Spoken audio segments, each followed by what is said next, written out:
We know that fruits and vegetables are actually healthy for us. And by the way, I don't know if you saw this, recently there was a major study that came out, looked at 2 million people and showed that exactly how many servings of fruits and vegetables you should have for optimal health. What's actually happening in the body with severe COVID infections? And on top of that, which I really think they connect, why are issues like diabetes and obesity increasing the susceptibility to COVID so much? How is all this tied together? Well, you know, Sean, you and I kind of start from the same plane, which is that we were all working on how do you stay healthy and how do you get healthy long before this pandemic hit. And so, you know, a year ago when we got blindsided by this whole thing, and I'm talking, when I say we, I'm talking about humans living on planet Earth. Nobody expected it to happen when it actually happened.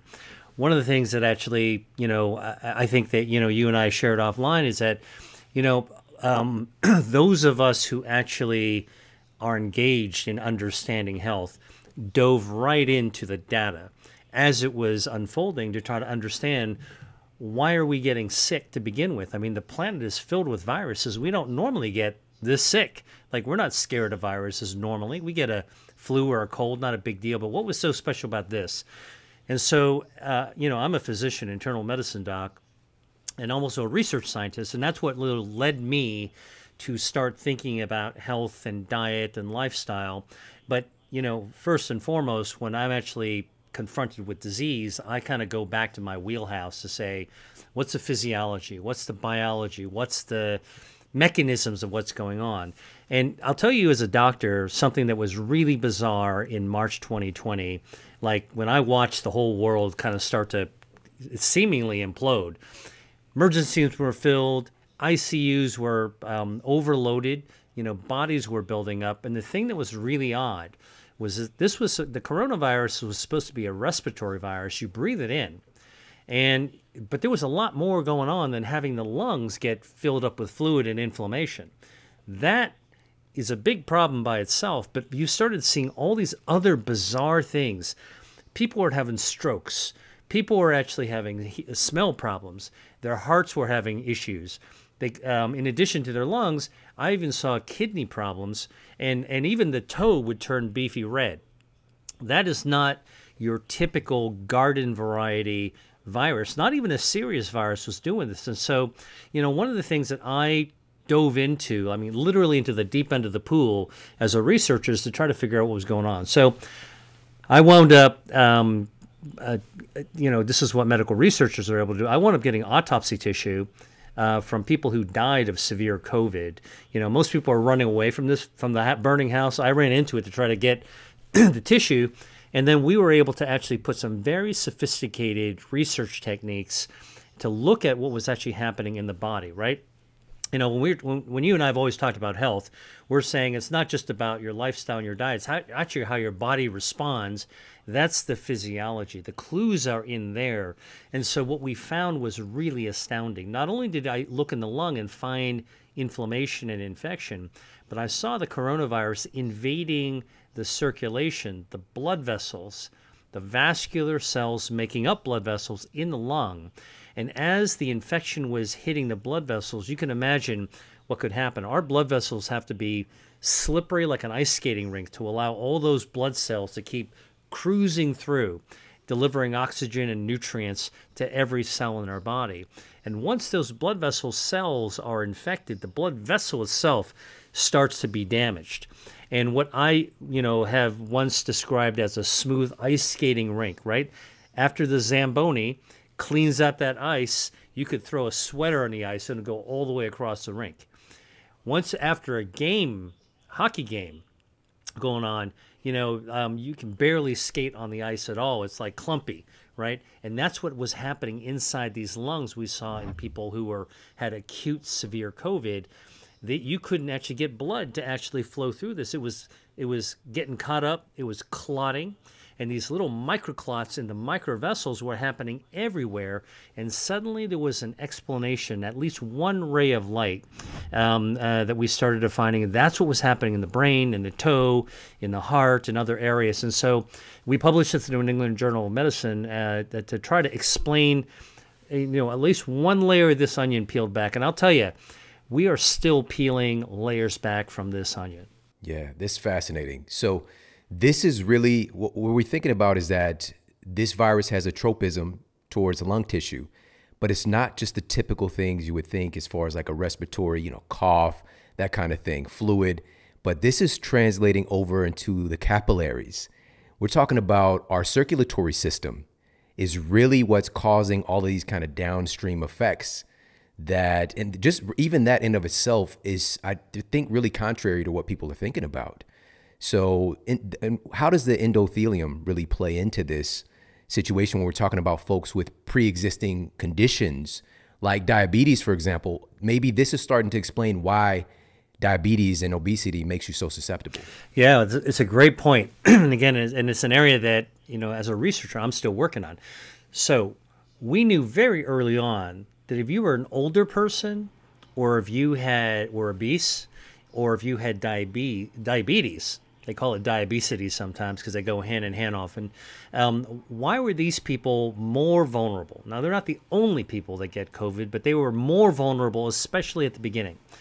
And it turns out, if you correlate what we found in the blood vessels, the infection goes into the blood vessels, and even if you're super healthy, that will put you at risk. But we do know when you get older, and if you have diabetes, and if you are morbidly obese, your endothelium, the cells lining the blood vessels, are especially sensitive and not functioning really well. In fact, we call it endothelial is actually the name of the cell. The endothelium are the cells lining the blood vessels. But in diabetes, obesity, and in aging, we tend to see endothelial dysfunction. So you've heard of erectile dysfunction, right? So everybody understands that. Endothelial dysfunction is that your blood vessels can't get it up. And so basically what happens now is that your blood vessels can't get good blood flow going. And now if you add a virus infection on top of that destroys and damages that endothelium, you're in big trouble. So we think this is why the people with diabetes, even pre-diabetes, who are overweight or obese and older, are particularly vulnerable. It's not the only reason, but it's clearly one of the smoking guns.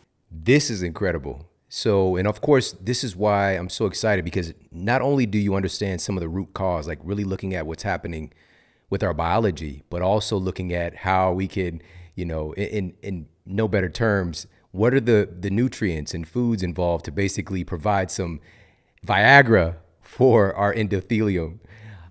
So we're going to get into that in a moment, but I really want to dive a little bit deeper here, because I think first and foremost, especially talking with someone like yourself, there's a lot of points of contact with viruses. Like you mentioned, we have more virus particles on planet Earth than literally anything else. We're just swimming in virus particles.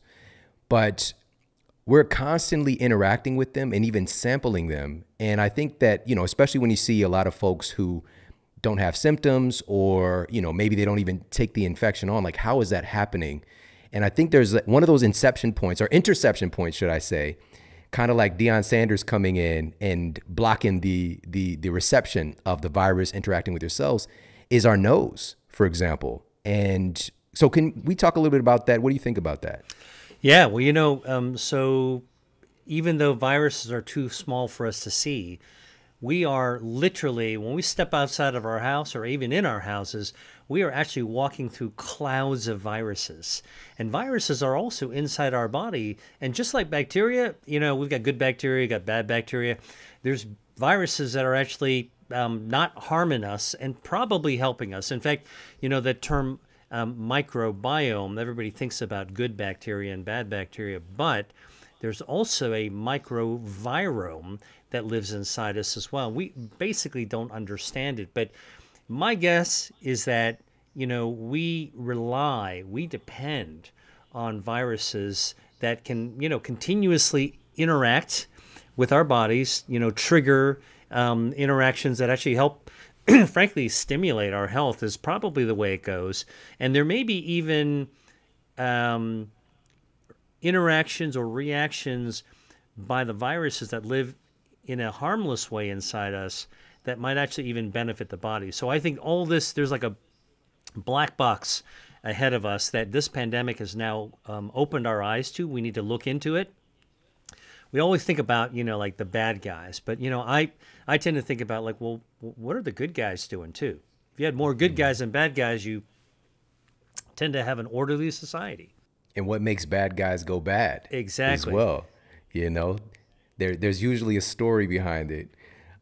So in talking about this point specifically, that it's kind of like, I think a good analogy would be our bodies quote sampling a virus or bacteria from the environment, and it's happening with our points of contact, being our skin, our nose, but primarily I think our respiratory organs, especially those kind of front-facing parts, so our mouth and our nose. So is there a potential for example, having healthy sinuses or just healthy functioning of the nose, for example, playing a role in stopping an infection in the first place? Like, why are some people not getting infected? Yeah, well, so, I think that this sampling and ballet, maybe it's more of a tango that goes on at the interface between the air we breathe in and our body is being monitored, moderated, emceed by our immune system, right? And even though everybody talks about the immune system, I think one of the things we've learned from this pandemic is that our immune system is much more complicated than we ever thought. And so what I've been trying to explain to people is our immune system is like an army of super soldiers. And like soldiers, every group within these armed forces have their own weapons, their own skill set, their own fighting skill set, and they report their own commanders. At the end of the day, the different branches, Army, Navy, Marines, and then the subgroups, the SEALs, the Rangers, they all, at the end of the day, are all fighting on the same team, and that's team me or team you, a team body, right? So what's happening is that when we actually have good sentries, these are the guards that are just sitting there waiting to, with binoculars, like our immune system, in our noses, in our mouths. And by the way, I want to also point out, because I do research in the eye, when our eyes are open, we got a lot of sensing going on right by the skin, the conjunctiva. We tend to think about the eyes just receiving light, but it's also sensing the atmosphere around us, which is why when there's a lot of pollen, you rub your eyes. And so there's all kinds of sensors right face forward, exactly what you're talking about.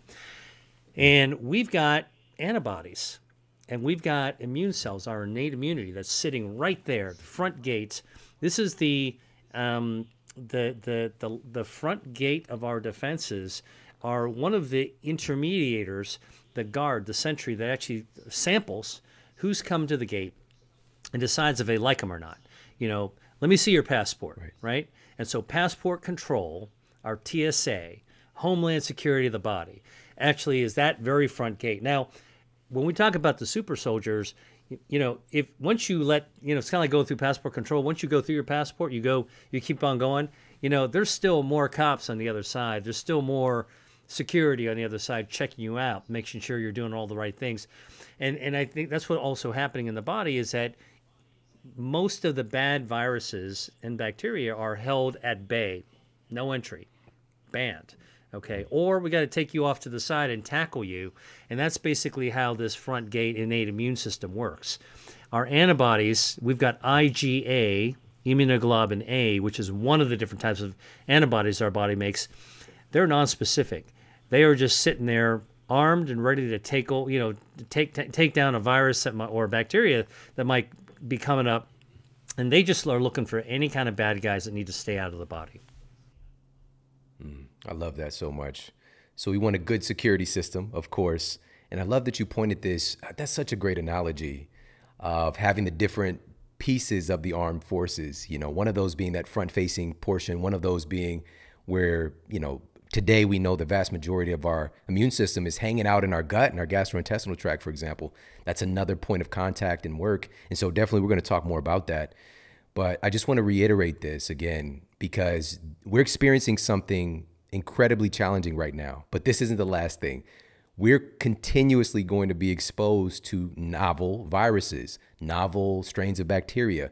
And ultimately, of course, the place that we're really trying to get to today, and why I'm having Dr. Leon is so excited about this, is getting our citizens more resilient for what is definitely imminent. And so just to reiterate this point again, you mentioned we have this virome, this microvirome, the human virome. We have over 400 trillion viruses in and on our bodies right now. And some of them are pathogenic, like they can make us sick. But also, again, this got me back into the data early on, looking at the human genome itself when that was mapped out and all the surprises that came from that. We just thought we would have so many different genes, especially like compared to, flies and things like that. But we come to find out we've got like 20,000-ish genes that we're all sharing, but we have this dramatically incredible array of epigenetic influences that can change what our genes do so much, making us so different in our appearance, making us so different in our performance and our health. And one of those big pieces I saw in the Human Genome Project, 8% of the human genome itself is endogenous retroviruses. So when Dr. Lee is stating the fact that this is a part of us, that in some ways viruses help us, but in other ways, we do have these experiences of having new things that we have to adapt to, and we need to get ourselves to a better place for us to adapt. So with this said, I want to talk about this intersection point of the gut and our food and how that might play a part in our susceptibility. And specifically, you talk about something in your incredible book, New York Times bestseller, Eat to Beat Disease, the body's defense systems. So can you talk about what that is, the body's defense systems, the body's health defense systems, and how activating these systems can really help in situations like this and everything else in our lives that we're challenged with? Yeah, you're so right, Sean. This isn't the first mass illness that we have to deal with. There's others coming. But even before we were even talking about coronaviruses, we were talking about cancer, heart disease, diabetes, arthritis, dementia, and Alzheimer's, a number of autoimmune diseases, all these other things. Listen, I went to medical school. I spent, 4 years memorizing thick textbooks of every single disease has been discovered in over 4,000 years of Western medicine. The one thing they never taught us actually how to do, that I actually formed the body of my work, is that so as a doctor, you're trained to ask, okay, what causes the disease? What's going on with the disease? But I wound up actually building my career asking the question, why don't we get sick more often? Why don't we get sick more often, right? So that's the way of answering the question, what is health? If health is what? If you ask most people, health is the absence of disease. I'm not sick. How do you know you're healthy? Because I'm not sick. Well, okay, so then what is health? Not being sick? That's not a very satisfactory answer. And if you're really operationalizing it, you can't operationalize a negative. You can't do something about the absence of something else, right? Really, it kind of twists your mind when you think about that. So I started asking, well, what is health? Well, health, if it's not the absence or not only the absence of disease, what is it the result of? Our health, is what my research has shown, is a result of our body's hardwired health defense systems that we're born with. They formed in the womb. When we were developing in the uterus, in our mom's uterus, we were forming these health defense systems that stay with us from the time we're born to our very last breath. Even when you're dying, your health defenses are still trying to resist disease. So now, turn it right back to that question. How come we don't get sick more often? It leads your mind to go think something else. Like, yeah, that's a really good question. Let me throw a couple of kind of like examples of why that question matters. So we know cigarette smoke causes lung cancer. And how many of us has breathed cigarette smoke coming out of a bar or a restaurant or a bus stop, and that cigarette smoke went into our lungs? And how come we didn't develop lung cancer ourselves, right? I mean, it's not like, oh yeah, the smoker's going to develop it, but how come we didn't? We breathed it. When you're actually out at the beach, we know that bright sunshine, sunlight, ultraviolet radiation could cause skin cancer. So almost all of us have gone out and laid out in the sun, our skin darkens, our pigment darkens, we get a tan. Now, how come we didn't get skin cancer? I mean, yeah, sure, people that burn do get skin cancer. That's an explanation. But how come the rest of us didn't get that skin cancer? That wound up becoming the body of my work. And one of the things that I wrote about in my book, Eat to Beat Disease, is, and this is the subtitle of the book, the new science of how your body defends itself. Okay, and how do we do this? We do this with 5 health defense systems. It's probably more than 5, but I'll tell you, 5 is what keeps us alive. And it's angiogenesis, our circulation keeps us alive. Without a good, healthy circulation, we die, because our blood vessel network, we talked about endothelial cells, actually bring oxygen and nutrients to every single cell and organ of our body. So we got to keep that in perfect shape, and foods can boost that. Number 2, our stem cells. Now, when we were only an egg plus sperm and fertilized into an ovum and started to develop into, this early cluster of living cells, we were all made out of stem cells. And as we got turned into a human, a human being, looked like an arm and a leg, a couple of eyes, and we were born, we kept some of those stem cells around. Where are they? They're in our skin. They're in our bone marrow. They're even in our hearts and our brains, we now figured out. And the fact is that when we're adults, those stem cells defend us against disease because they repair damaged organs. We don't even know the damage that goes on in our organs, and these invisibly come out, and behind, while we're sleeping, they're coming out, and they're actually repairing, our damaged goods. Our microbiome, which we started talking about already, defends our health. Our DNA, and everybody thinks about DNA as our genetic code. It's not like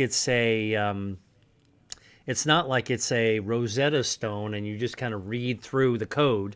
No, man, our DNA is active. It's dynamic. It's changing. You talked about the viral integration in the DNA. Our DNA is about as alive as you can think about it, like an octopus, in an aquarium. It's doing all kinds of things. And one of the things it's doing is dividing, replacing itself. But our DNA makes 10,000 mistakes every single day in the typical human body, and each of those mistakes can lead to a cancer. So how come we don't develop cancer all the time? Because our DNA fixes these mistakes. It's got its own spell check. It can actually look for the typos and fix them automatically. It's got its own, when there's big damage, like not just single letters that are misspelled, not just misspellings, but big chunks that are damaged. Think about that the last time you went out and got really burned in your skin. And I'm not talking about sunburn now. I'm talking about like a candle burn, an oil burn, something in the kitchen maybe. Now think of all the mutations that occurred with that injury. Okay. Well, guess what? It knows how to repair those potholes. It can fix it. And as we age, our DNA naturally is at risk for more damaging because the telomeres that protect the caps of our DNA burn down like the candle itself. I call it a life fuse. When that fuse burns down, you're right at the powder keg. And bottom line is that we can actually slow down that burning with food and fix the DNA with food. And then back to home base, what we just talked about is our immune system. It turns out our immune system is our final defense system that I wrote about. Angiogenesis, stem cells, microbiome, DNA, and immunity. These are 5 legs of the stool of our health. We sit on this. This is what props us up every single day that keeps us from getting sick more often. Powerful. This is so good. So powerful. So I got to ask you about a couple of things before we dive into what are some of the things that we can help to do to kind of support our health defense systems. I want to ask you about vascular endothelial growth factor, aka VEGF. This might be a new term for a lot of folks, but when talking about the endothelial component of this, it just really got my wheels turning and how this might be playing a role here. So can you talk a little bit about that? Yeah, so first of all, VEGF sounds like a superpower, right? Like, a Marvel universe, right? And it's like, so, and actually it is kind of one of the body's natural super healing proteins. So we got a lot of proteins in our body and we haven't researched them all, but we know some of them are super important, like insulin's really important, thyroid hormone. These are all proteins. VEGF, vascular endothelial growth factor, is one of the more recent discoveries. Now, I got to confess something, which is I was working in the lab that first discovered VEGF. And this was, so many years ago, I don't even want to talk about it, but we were hunting for this invisible factor that we knew if we had blood vessels growing in a plastic dish, if there was a drop of this substance X that was in there, that's how we thought about it. We knew that the moment that drop hit it, and it would be like, imagine a video of this, like a drop coming down, hitting the water, causing that ripple effect. And once that drop got in there, blood vessels would be activated and a single blood vessel would start to branch out, sprout. You'd get a whole spider web that would come out of a single drop of this VEGF. It took time to figure it out, but here's what it is. It is the body's natural blood vessel growing factor. Vascular endothelium are the cells lining blood vessels. This is the growth factor that causes them, it tells them, hey, wake up, dudes, time to go to work. Okay? It is like that, that alarm in the morning. That's what VEGF is, and it gives very specific instructions. It doesn't just wake them up, it actually tells them exactly what to do, and they sprout, they divide, they extend, they form arcades, beautiful arcades, and they start from thick blood vessels down to skinny ones. The thick ones, we have the biggest blood vessel in our body is called the aorta. It's the big one that pumps blood. We got two big ones in our neck, carotid arteries, But the amazing ones are the ones that are harder to see. They're smaller than a human hair. Okay, and we have 19 billion of those things, and those are actually what bleeds when we cut ourselves, even a paper cut. You're not cutting a big artery, you're not jetting blood out, but that blood that comes up when you get a paper cut, that's because you cut through some of those 19 billion capillaries. That's actually what keeps us alive. So VEGF is a great thing until it's a bad thing, and it can be a bad thing in some diseases like cancer. Those mutations that our body can't repair enough is, which is why we want to eat foods that can help our body protect the good blood vessels and not the bad ones. When cancers actually start without a blood supply because of mutations, they can't grow bigger than the head of a ballpoint pen. Let me see if I can see a ballpoint pen around here. I can show just how big it is. Well, this isn't really a ballpoint pen, but you can kind of see this is a pen. That little tip there, that little nub, that's it. That's how big a cancer can get without oxygen. But a few of these cancer cells can figure out how to hijack our vascular system and selfishly grow blood vessels to it, right? It's like a bank robber going in there to bust out some cash. Well, how does a cancer do this? It copy pastes VEGF. It learns how to actually make the healing factor, and instead of healing, it drops some of that good stuff to wake up the vascular endothelial cells, the blood vessels, and the vessels are tricked into feeding the cancer instead. And the moment that blood vessels touch that little nub that couldn't grow without a blood supply, we've done research to show once angiogenesis or blood vessels touch a tumor, a tiny little tumor can grow 16,000 times in size in 2 weeks. So this is the trigger for tumor growth. Without angiogenesis, without VEGF, tumors are essentially harmless. Oh my goodness, this is fascinating. The body is so amazing, and there's so many different things going on. So not only is your body repairing, spell checking DNA mistakes and doing processes to, prevent angiogenesis to cancer cells, for example, and, defending your body against novel viruses, and the list goes on and on. It's all of these multifaceted roles, but in this role specifically, I would imagine that somebody with the severe COVID infection, for example, that their VEGF would probably shooting up pretty high, would be kind of another indicator that something's going on. What do you think about that? Well, that's a great question. I'm not aware yet that we've actually studied circulating levels of VEGF in people with COVID. And in fact, you've actually sparked a new research idea, because we should be doing this, Sean. We will document on your podcast, this is where this idea began, and we'll have to acknowledge it if it turns out into a research, anything positive out of the research study. But I will tell you, we're still grappling with acute COVID infection. Obviously, we're trying to get vaccinated so we can prevent getting the COVID. But the other problem that's occurring is long COVID, or people who have gotten the infection and they seem like their lungs have gotten better, but then months later they wind up having all these same bizarre things all over again. Head brain fog and smelling problems and racing heart, all kinds of muscle skeletal weaknesses, and we know that there's chronic inflammation. We know there's vascular damage. I've been studying that. And I'm wondering, maybe a biomarker for the damage actually would be high levels of circulating VEGF, because inflammation, not only cancer, but inflammation also triggers VEGF to come out. Because usually, and think about it, we started talking about VEGF as a good guy. It is. You need it to build all the muscles. You need it to build your heart. You need to keep your circulation good. But in the case of disease, the body responds and sometimes gets tricked, and inflammation can cause a lot of VEGF to go out, which can also, cause chaos. Good idea. Yeah, thank you. Yes. You know what? I just thought of something else, because in speaking about folks who come down with a severe case of this, and then they recover and they're kind of trying to battle back. I know there's so many different things that people just aren't aware of that can assist in that, because again, we're talking about healing vessels, blood vessels. We're talking about healing capillaries. This is where the real kind of mess is taking place and the body's trying to fix.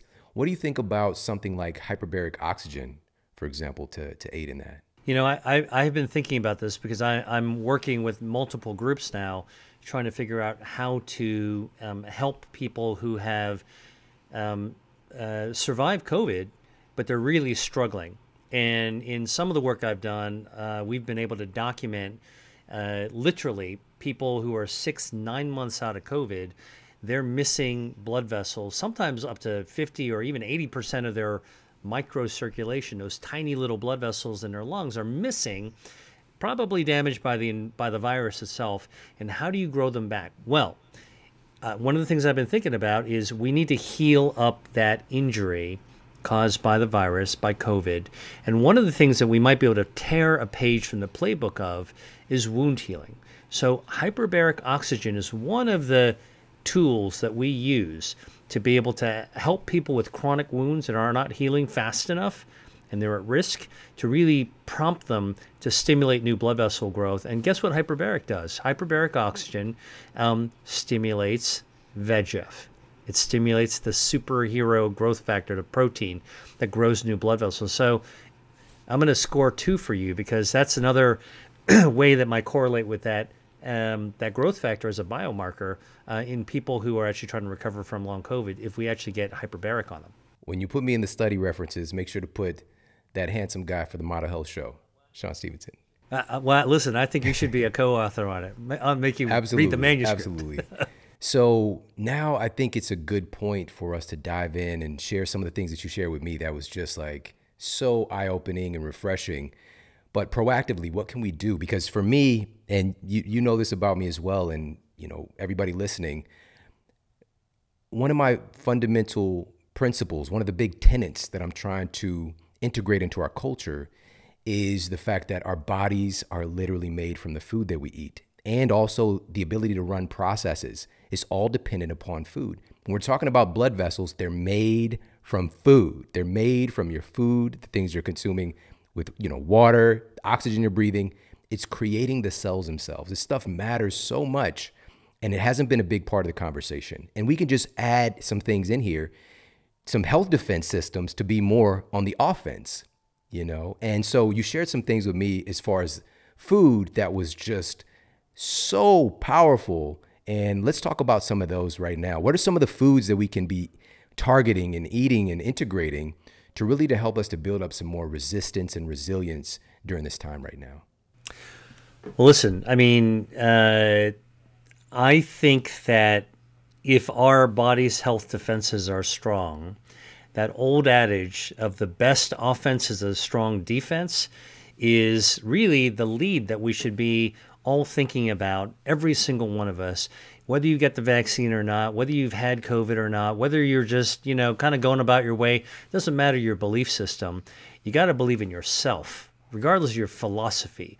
Your body can never lie to you, which means that when you're actually, your body's not, when you don't believe in your body, by the way, like ultimately the biggest religion that we can have, all of us, is really believing in ourselves and what we're actually made out of. And so that core, our cellular integrity and our ability to be able to defend it is in fact, what I think you were talking about.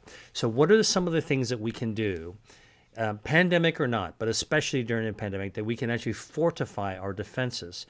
I'm going to come to the immune system at the very end. But because we were just talking about some of the damage that can occur when you get COVID in the lung and damaging blood vessels, or even in long COVID. By the way, people with who have survived COVID but having these damages, they call themselves long haulers, like truckers that are driving across the country. Man, after 48 hours, still driving, still having this problem with COVID. That's what they call themselves. Long COVID is what the British were calling this, because they, English people like to put nice titles on things as much as possible. But the NIH recently created an official scientific and medical title for it. They call it PASC, or PASC. Now, and that stands for post-acute, meaning after you've already had, sequelae, meaning consequences of, what you had to deal with afterwards, COVID-19. So post-acute sequelae of COVID, PASC, is basically what some of these people are having. And because I told you we just had vascular damage, let's start with what we can do to protect our blood vessels, right? Good circulation, probably more resistant to virus infection, but definitely if it's been damaged, you want to be able to heal that baby up. So what are the things that can actually help us have a better health, vascular health defense system? We know that fruits and vegetables are actually healthy for us. And by the way, I don't know if you saw this, recently there was a major study that came out, looked at 2 million people and showed that exactly how many servings of fruits and vegetables you should have for optimal health. Turns out to be 2 servings of fruits per day and 3 servings of vegetables a day is actually what they just studied real world people and figured out that actually seems to optimize health. So what are some things about fruits? Because I actually really like fruits. It turns out that there is a natural substance called ursolic acid, and ursolic acid tends to be found in fruit peel, fruit skin.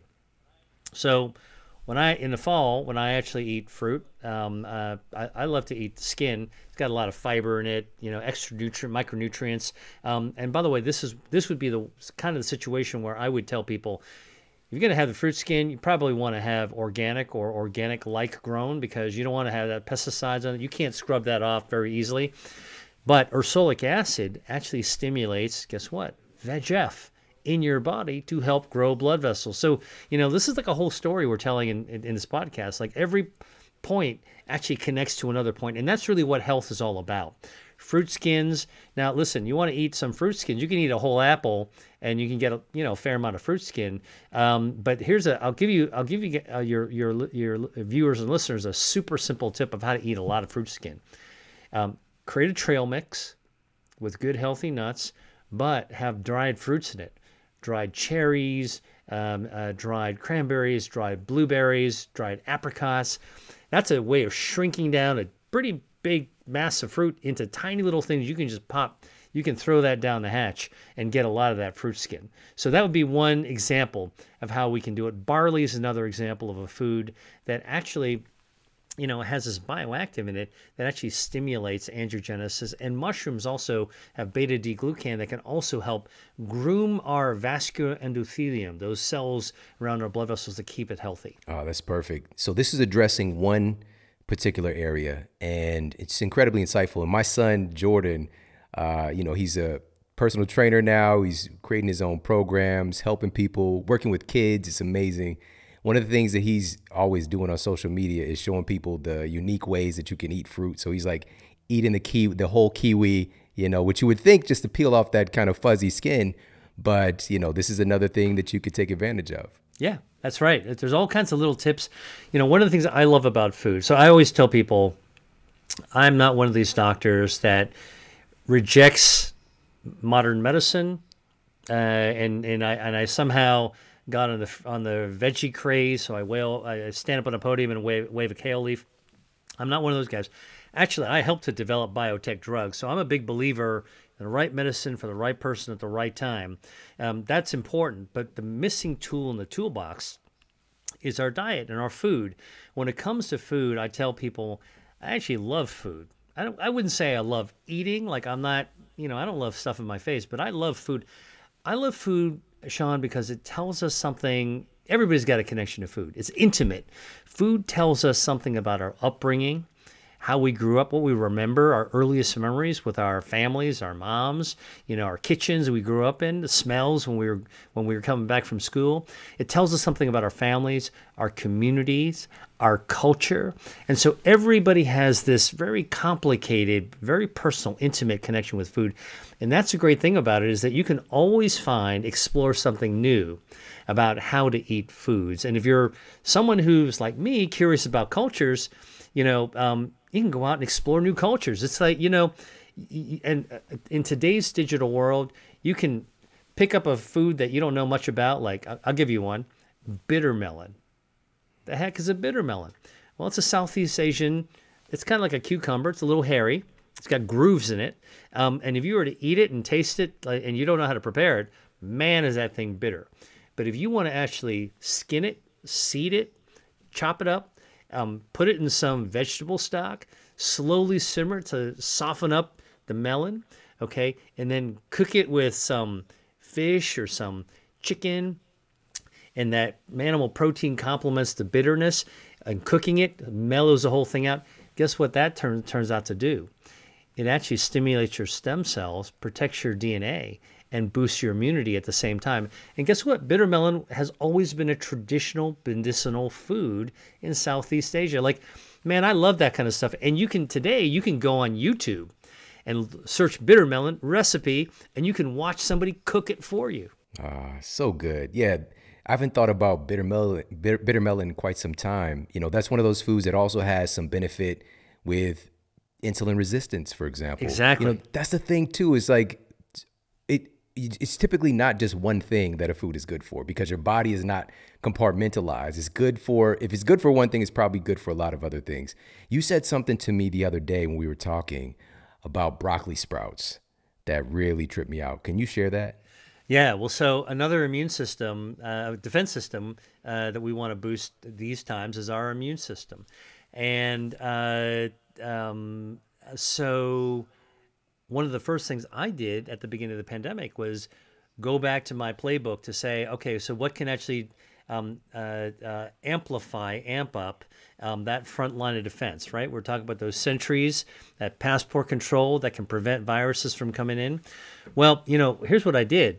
I figured out, well, we didn't have a vaccine at the time, but I wanted to know what actually can naturally kind of not vaccinate yourself, but to ramp up those natural defenses. And it turns out that sulforaphanes, which are a class of chemical that taste a little sulfury, by the way, that's what kale, broccoli, cauliflower, they've got a lot of that sulfury kind of a little taste to it, actually. It's kind of the part of the palate, let's say, a palate stimulator. That broccoli, actually, adult broccoli, the treetops and the trunks, they have a lot of it. And I thought, that's really cool, because I had done research looking at the biological properties of broccoli, and we tested the treetops versus the stems, and we found the treetops are very active. We found that there was twice as much activity in the stem. So I thought, well, okay, maybe I should be eating some broccoli stem. But then I started to take a look further, and I was blown away by something, Sean, which is that as much as broccoli stems have of these sulforaphanes, those are grown-up broccolis, that baby broccolis, broccoli sprouts, we're talking about 3 to 4 day old broccoli. You can see them in the markets now, like just a regular supermarket. If you go to the sprouts section, I remember they used to have just only like bean sprouts. Now they got all kinds of sprouts, alfalfa, broccoli. The broccoli sprouts are just growing up. They're 3 to 4 days old. You buy them up, and you got to kind of peel them apart. They're kind of like it's like turf, like astroturf a little bit. Peel them apart, wash them up, and you eat them. They don't taste like broccoli. Actually, they taste nutty, which I love. I love a little kind of nutty flavor. It's unexpected, honestly. And you can sprinkle on almost any food that you're actually preparing. It makes it taste a little bit better. But here's the crazy thing. The sulforaphanes that are in adult broccoli, the baby ones have 100 times the concentration. It's almost like the broccoli was born with all the sulforaphanes it's ever going to have.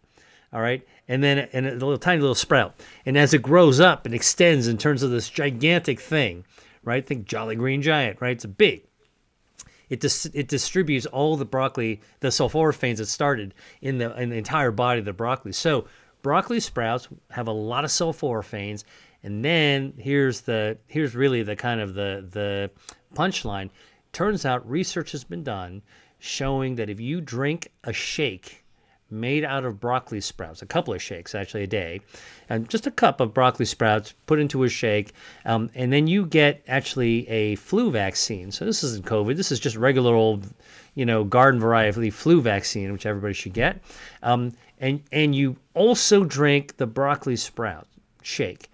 The broccoli sprouts will amp up your body's response to a vaccine 22 times. So you wind up going kind of like ordinary vaccine responder to super soldier yourself.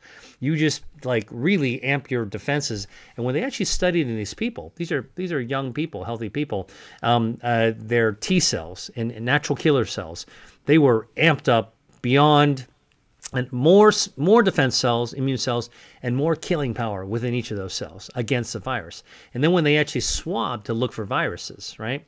Like everybody was like, oh my God, not the COVID swab in your nose. But when you do research, you actually do swabs to just look for influenza, just a regular flu virus. We don't have to go deep, just go even in a regular nose. People who are on a placebo drink, so this is a placebo-controlled study, still had flu virus in their nose, but in the broccoli drinkers, shake drinkers who got the vaccine, 0, Z. And so this is sort of like the proof of concept of just how powerful Mother Nature is, and our body can respond to it in equally powerful ways. Incredible. All right, I know we're getting tight on time here, but I would love if you could share with these health defense systems. There's 5 that we need to target, and there's a lot more that you can learn from Dr. Lee, and we'll talk about that in a moment. But if there's maybe 1 or 2 more foods that we need to target right now to help with our body's defense systems. Yeah, well, look, I mean, let's go through 5. Okay, so angiogenesis, we talked about fruit peel to help endothelial cells stay healthy. Immune system, we talked about broccoli sprouts. Let's talk about regeneration, stem cells. It turns out that cacao, dark chocolate, the stuff, not the sweet stuff, the stuff that's actually kind of slightly bitter, comes from Mother Nature, comes from a pod, actually can double the number of stem cells in your bloodstream if you have the equivalent of dark chocolate, like 80% or higher. So it's pretty bitter. I actually like it. And you have it as hot chocolate twice a day. Research has shown you can take people with cardiovascular disease, impaired blood flow, and you can drink that and it'll mobilize your stem cells. You can actually measure it with a blood test, right? Like the kind of blood test you go to your doctor's office. Instead of looking for the usual suspects in a blood test you look for stem cells. You can double the number of stem cells in your body by just drinking dark cocoa, 80% or higher, for 30 days. And then you double the body's ability to healthier blood vessels because they've been repaired, regenerated. That's stem cells, all right? Now, that did that for your blood vessels. Think about what it did for your brain. Think about what it did for your heart. Think about what your kidney, your liver, and by the way, your skin and your hair and all that other kind of stuff, important. So that's the third defense system. Let's talk about microbiome, something that people might not have expected because, all right, look, I mean, if I were to meet expectations, what am I going to say about the microbiome? Have some fermented foods. Go ahead and have some yogurt, sauerkraut, kimchi, all that kind of stuff. Absolutely, do that. But what about kiwi?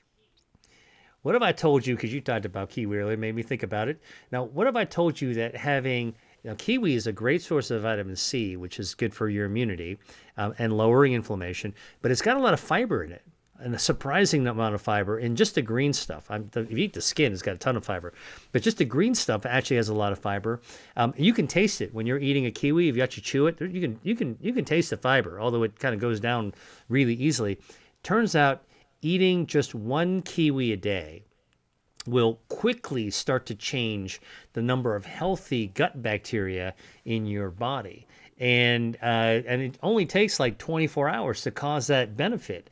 And so this is a quick, I wouldn't call it a fix, but it is a quick way of getting your gut to actually repair itself.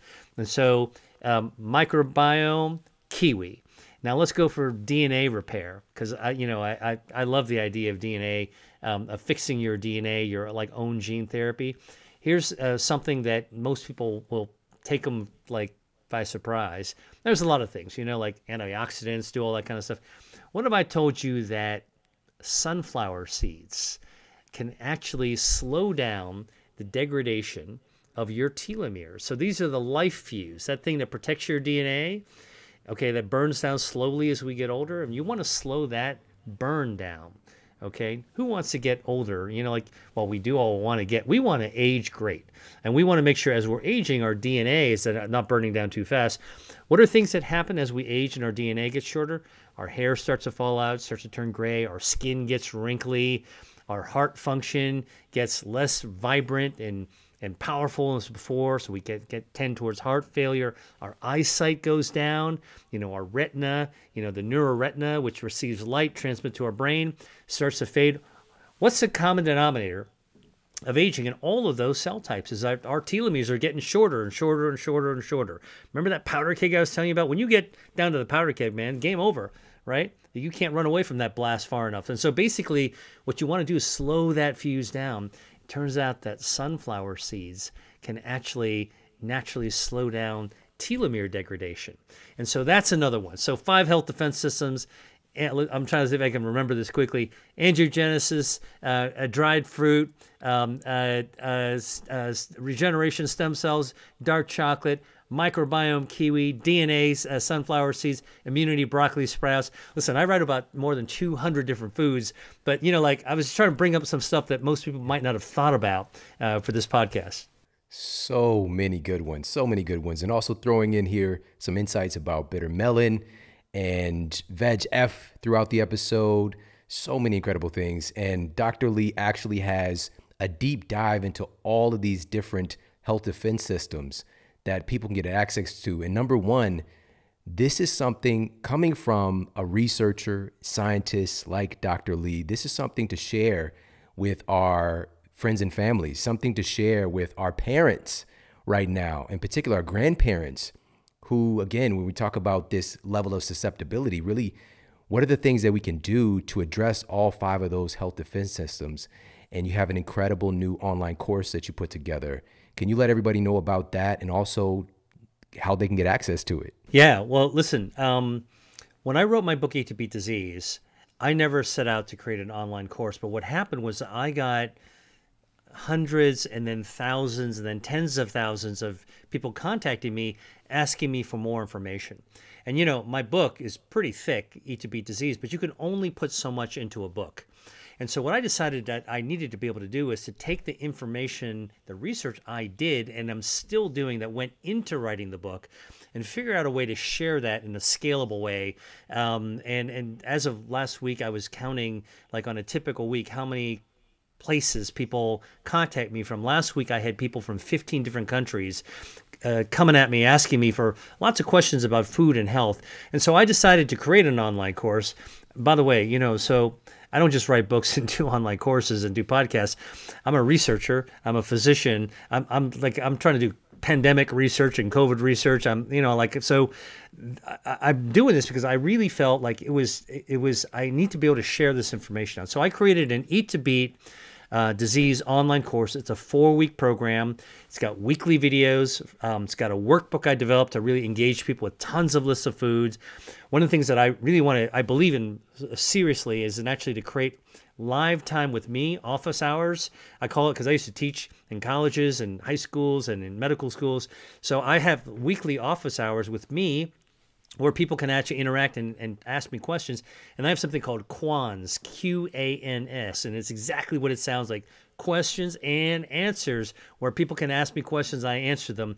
And so I basically am so grateful, Sean, that you and I share this common passion about getting information out that most people might not know, but everybody can use. So I wanted to offer your Model Health community a special offer. You can find my course through my website, drwilliamli.com, drwilliamli.com, and enter a coupon code called Model Health, all in capitals, Model Health, one word, all caps at checkout, and a special offer for your community. But that's actually how you find me, at drwilliamli.com, Model Health. I'm on Instagram. And the key for me is really sharing this information. I am so grateful that, we can actually have offline conversations, which then sparks this idea for us to peel off, some of the tips of the iceberg that we have to share with your group. So thank you for that. Oh, it's my pleasure. This has been amazing, Dr. Lee. I always love talking with you. Can't wait to do so much more in the future. We've talked about getting into some education programs to really help to shift the way that our medical system is even being built and educated, so that we can really focus on getting our citizens healthier, not just doing things to Band-Aid treat symptoms, but to really work on overall health. And thank you so much earlier asking that question, what is health? And coming from that place, and I haven't shared this with you before, but that's one of the things that really sparked this aspect of my career in this way, is asking, what can I do to become healthy? When I was battling with the so-called incurable condition I was dealing with, this arthritic condition when I was just a kid, and asking, because, I've got this diagnosis, but what can I do to get healthy? What does that look like? And it just really shifts our direction and our focus. So I appreciate you so much for all the good work that you're doing. Again, can you let everybody know where they can check you out online? Give that website name again, and also that code. Yeah, so you can come find me and learn more about me, and sign up and get all kinds of free information that I regularly give out, like on a weekly basis, at my website, Dr. William Li, drwilliamli.com, and sign up for my Eat to Beat disease online course. It's a 4-week course. I run it throughout the year, and enter for a special really discount I'm giving just to the Model Health community. Enter in the coupon code Model Health, one word, all in caps. And I hope to see you in the course, because then you'll actually meet me live. Awesome. Dr. Lee, again, I appreciate you so much for coming on and hanging out with us. Thank you, Sean. My pleasure. Dr. William Li, everybody. Hey, if you like this video, make sure to check out this video right here to up-level your health today. Countless refined grain products that are marketed as being healthy, whether they are low in fat, low sodium, gluten-free, non-GMO, organic. There are numerous health terms that are planted on these products.